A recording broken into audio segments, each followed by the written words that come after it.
probably will have a better water management. In terms of critics, I really didn't see nothing related to natural disasters. I tried to link, for instance, restoration and preservation of ecosystems, but definitely it doesn't tackle the natural disasters problem that they really face and suddenly can face like an earthquake. And I think that's the point. I think that the Green Plan just focus on climate change and try to link the climate change agenda with mobility, especially.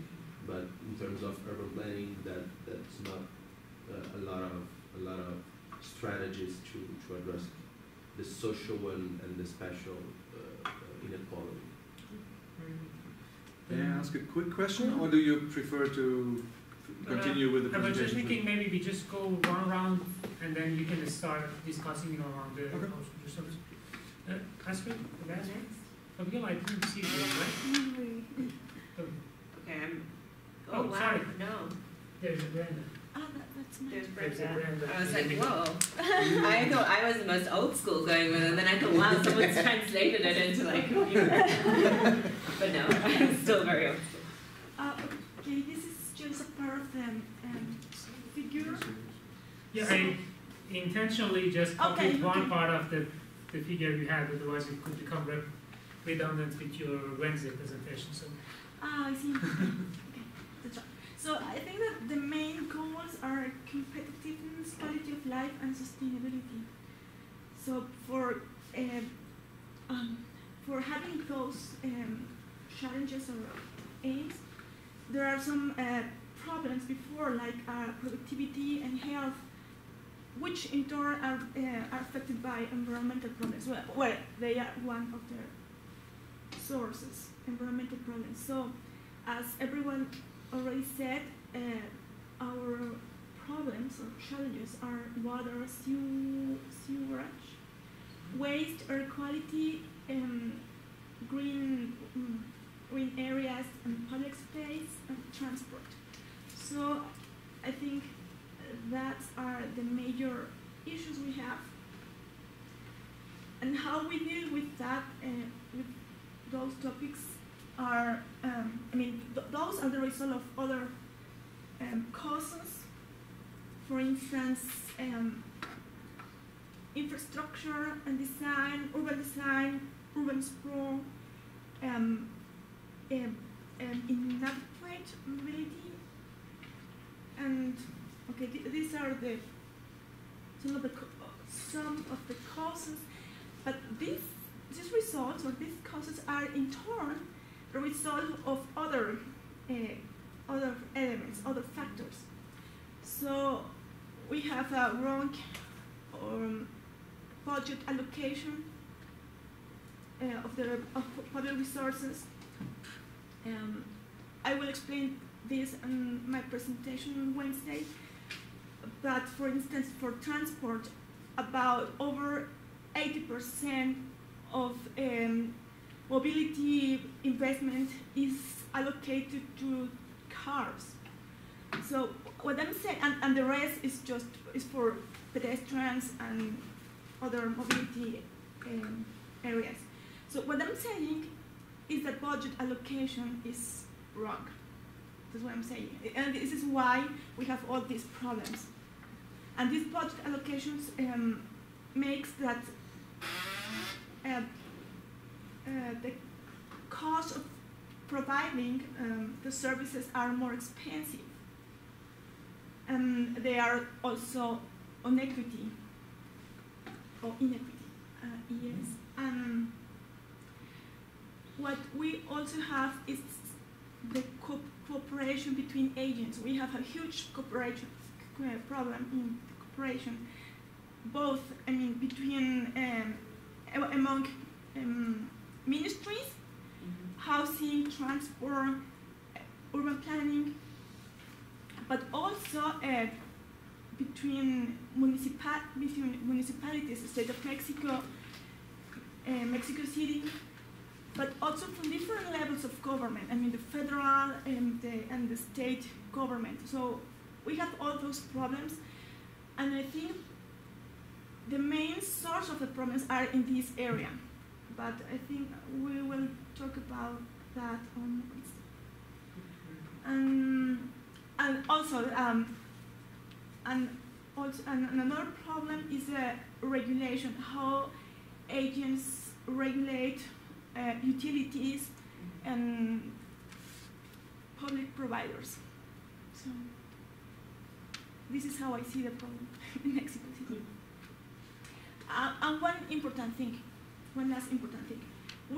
So far we've been talking about Mexico City, but we should stop talking only about Mexico City and start thinking about the metropolitan area, because I think this is a metropolitan area issue. And how would we say Mexico DF? How would we say? We say there are many terms. There are megalopolis, but this is even bigger because this involves about 4 states, I think. But when we talk about DF, is Mexico City. DF, Mexico City. It changed the name. It is no more Ciudad de DF. México. Ciudad de Mexico only. Oh yeah? Yeah. It's not Marketing. CF? No. Since no. last Marketing year. issues. Yes. Okay. CDMX. Yes, that's it. Oh, that's why I'm considering this. Yes, that's it. We have a new name Sorry. since last year. Okay, that was So, but CDMX, it's not the metropolitan region. No, it's not. It's the DF. And then the last one is, I think, Yes. I didn't make another. Here we go. That's the last one. So here we go. This is my old school one. Now you can see why I was really impressed that Mohammed had spent the time to translate it into. So I was really excited when they said you could do this by hand and by drawing. So I'm not sure. That's really I'm really not so talented with my word art. So okay, this is my conceptual framework. Essentially, like, I will have to caveat this a little bit with the fact that when I was reading about Mexico City's challenges or the larger metropolitan area, I really was looking through the sort of lens of the challenges I know in Kampala and in Uganda and East Africa. Partly the reason I want to take this course is to sort of broaden my horizon on the challenges and also broaden my horizon into the future, because I think, a lot of the challenges that we face are like a step back from the challenges faced, well, maybe 10, 20 steps back from the challenges that are faced here. And I think that, I hear a lot of the things that people are talking about here, and it didn't even, cross my mind to look into that. Google's only as powerful as what you put into the search term box. So I have sort of grouped mine into 5 areas. So urban governance, urban infrastructure, municipal finance. I put affordable housing separate from infrastructure because I felt that it warranted its own. Sorry. Probably not that good at this either. Oh, where's that? Okay. No. Yes. No. Okay. At the top, it's okay. At the top. It's okay. I will just point.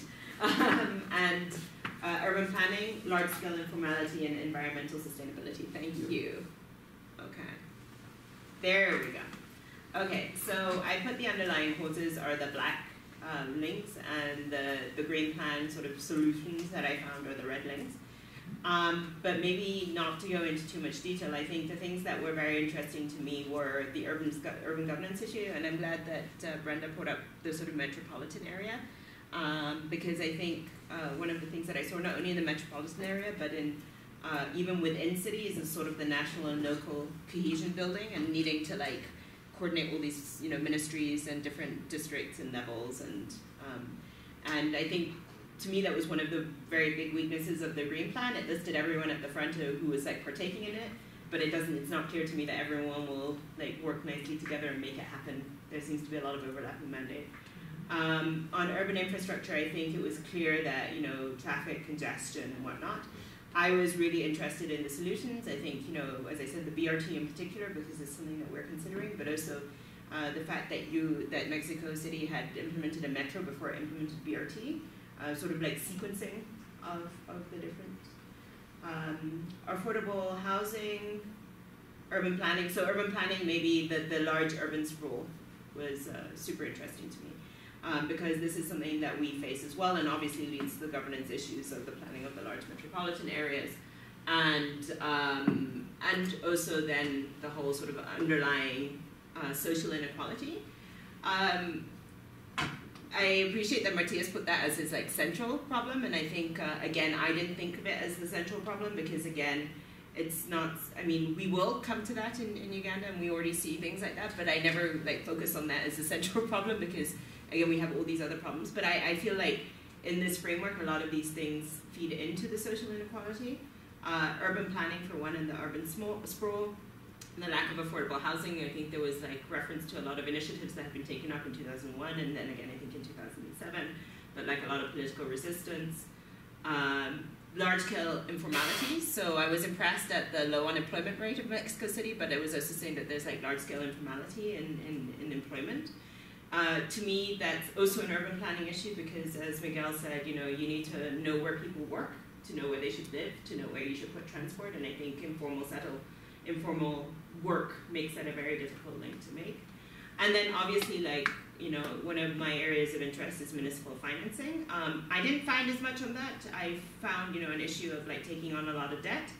But I think one of the things that I can imagine is that a large-scale informality leads to a very small tax base. And obviously from urban governance has been mentioned, like lots of corruption obviously reduces your municipal finance base. And then finally, there was the environmental sustainability. I will admit that wouldn't have probably been one of my first search terms. But again, because, you know, the green plan and everything else and this module being centered around it, I decided to look it up and I realized that, you know, it's a really big issue for Mexico City. What I was a little less convinced about were some of the solutions that were proposed in the green plan because, as I said, first of all, from the coalition building, second of all, from the financing, it seemed like a very long, unprioritized list, and you know, kudos to Mexico City if it has all the money to finance all of those things, but like I can't imagine that any city does really. And then thirdly, I think one of the things that I had a big question coming out of reading the green plan, so you can see I tried to link like specific, there were very targeted like interventions, but I think one of my biggest questions was, given that social inequality is a problem, and they had these environmental sustainability solutions, some of them to me felt like they were going to increase the problem. So there's a big emphasis, for example, I'm just going to give one example, but there are many others.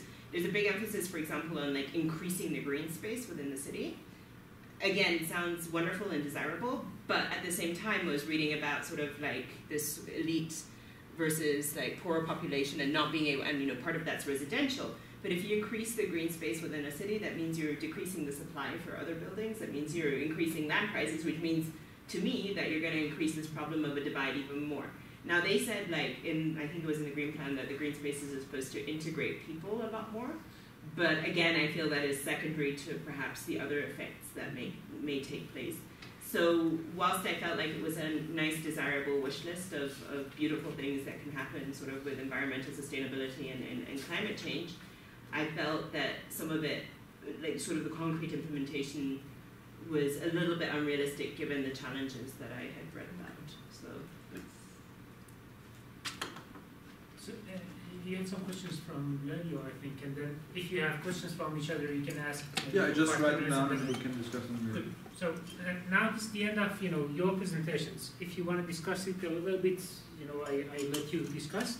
Then I have my very last conclusion on that. So we have almost 5-10 minutes to discuss. If you have questions and if you want to elaborate on each of the points, do you want to start, Matthias? I was waiting for Fabiola to. No, Fabiola.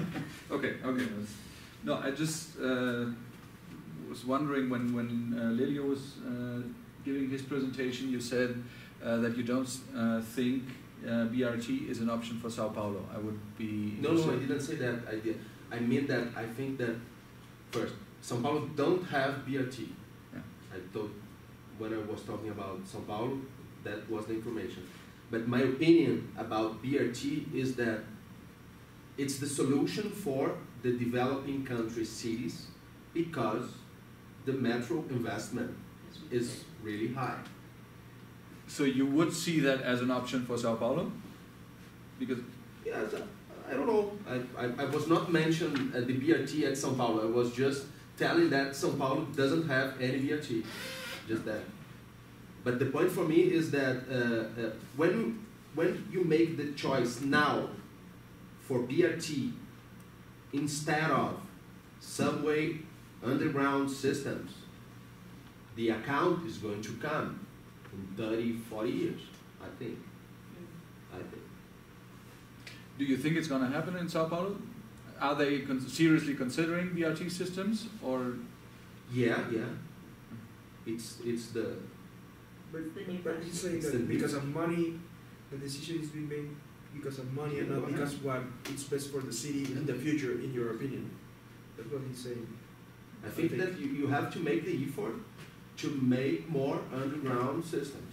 So but here's a question. It's going to. I'm sorry. It's going to be more expensive, especially for municipal financial systems that doesn't have enough money.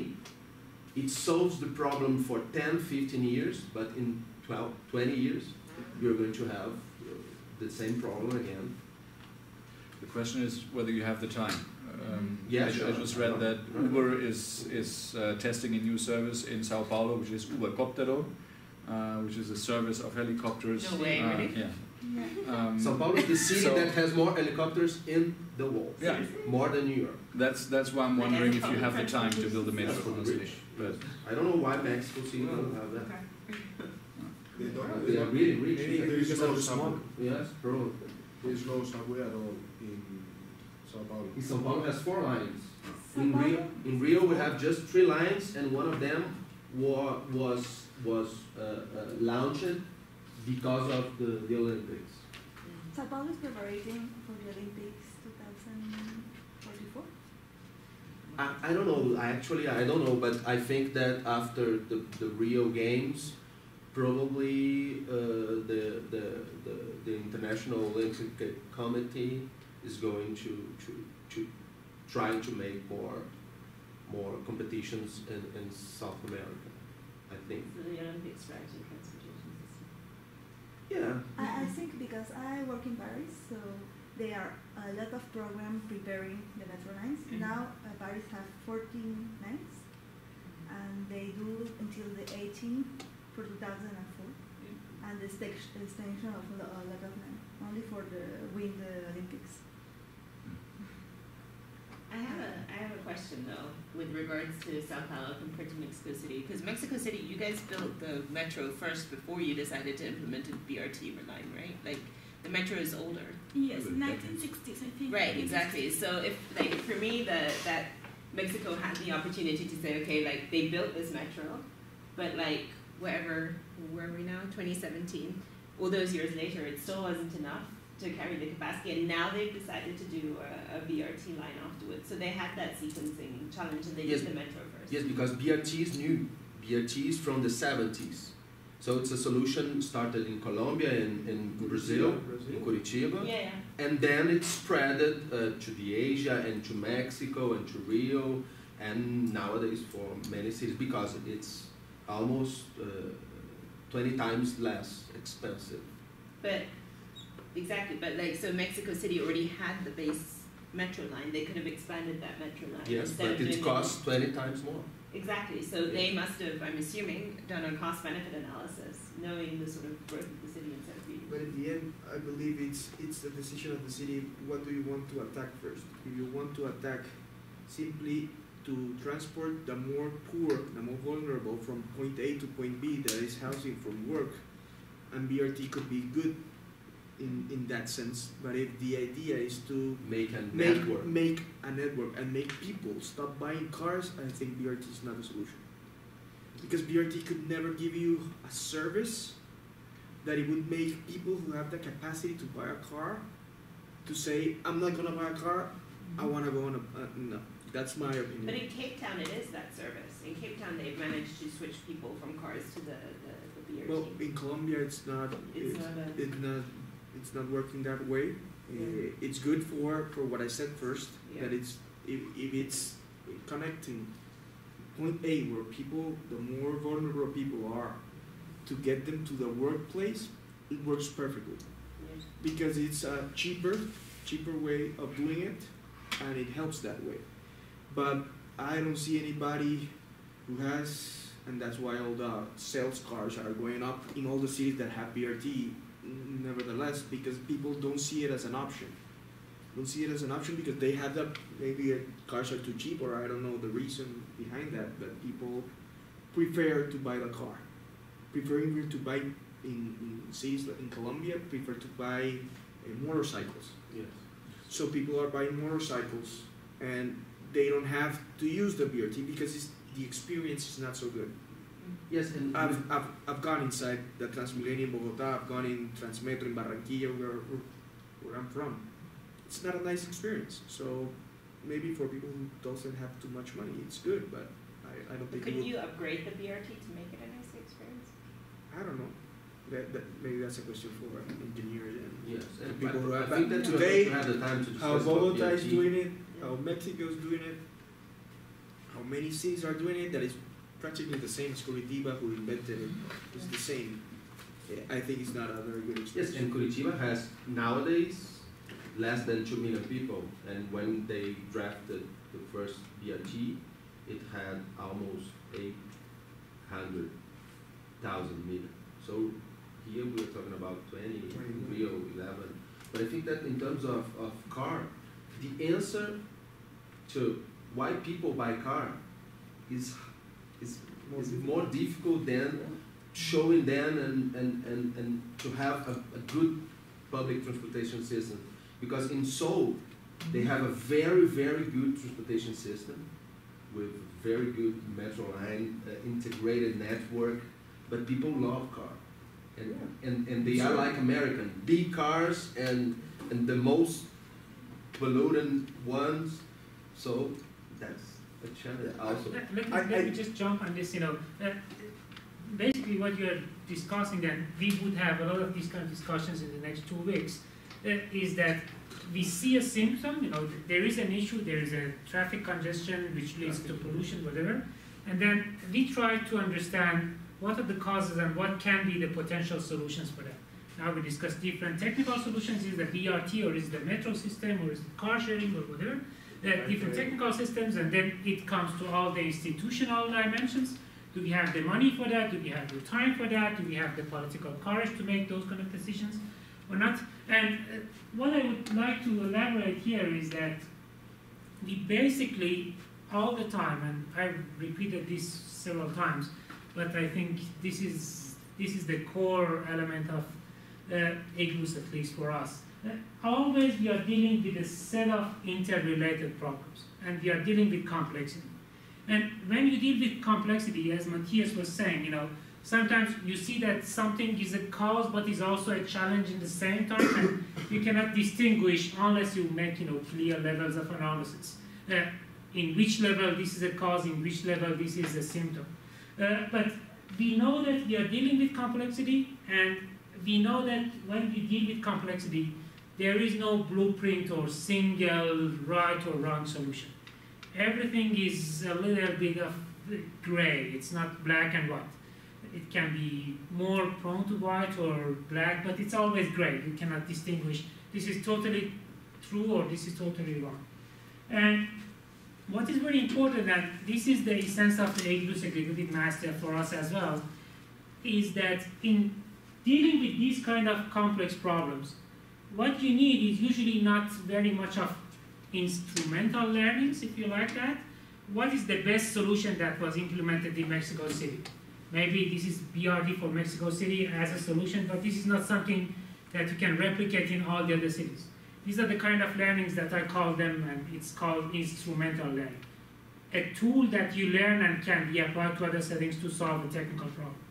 Usually this is not what works. What we need is really some kind of communicative learning, which enables us to enter different complex situations, understand the perspective of different stakeholders, what do they mean, what are their concerns, what are their assumptions in thinking this, a certain kind of way. And based on those kind of communicative learnings, we will develop very contextualized local solutions. So for Kampala, maybe you learn quite a lot of interesting stuff, what's happening in Mexico City, but what would be very valuable, I think, from my perspective, is to understand the process that you can make a consciousness among the different stakeholders to understand the problem, to agree on a certain set of actions and decisions. And what we try to do in the next 2 weeks is to exercise these communicative learning processes. We will learn quite a lot of practical steps that are taken to address a problem. How do they make the BRT here? How do they plan the eco-BC? How do they manage the energy? So these are all information that you get. Some of them are presented as good practices, bad practices. But what is very important, and we try to do that in the reflection sessions, in the discussions, we have asked almost every one of the presenters to only present half of the time. And the other half is for discussion. But it's discussion about the underlying assumptions that people have when they adopt a certain position about addressing a problem. And we want to help you and these other people to really reflect on their underlying assumptions when they think about a problem. And this was the reason we did all this exercise. You do a conceptual framework, you present your own thinking of the causes of that problem. And what would be valuable in the next 2 weeks is that you have your framework, you already listened to the other one's presentation, so you know what do they think as well. And what would be valuable is that in the sessions that are going to come, we refer back to the conceptual frameworks and try to complement this by understanding the very local people who are engaged in that. So I think that urban planning is an issue, or I think that social challenges is an issue and it's not considered. But then we try to understand why people in Mexico City didn't pay too much attention in this. And we try to understand what is the factors that leads to adopting certain way of thinking about issues. Is it urgency? Time is too short and they cannot think about that. You're totally ignorant about that. We try to understand that and elaborate what are the causes that might lead us to making good or bad decisions. And more importantly, not only about Mexico City, is to use these insights and reflect on your own practices. Here you're an outsider, you can reflect on the practice of the other people in Mexico City, but then at some point we will ask you that, okay, now you are also practitioners, you do the same kind of decisions, you make the same kind of decisions in your own settings. So let's try to reflect on the way that you approach problems. And this is the essence of these 2 weeks. So listening to presentations by different people, reflecting on the assumptions that they have, and trying to understand this process, how we can understand each other and our underlying assumptions better, and then also reflecting on our own assumptions in our own practices. So this is what we're going to do. I'm gonna close this session. We wait for the next presenter to come and talk about metropolitan governance in Mexico City, and there we can really, try to challenge and see, how much the presenter is able to clarify us. But what is the governance structure here? Who are the main actors? Why do they do it the way that they are doing it right now? So if you have any questions, we still have some 5 minutes to discuss. If not, you can just go grab some coffee and wake up again.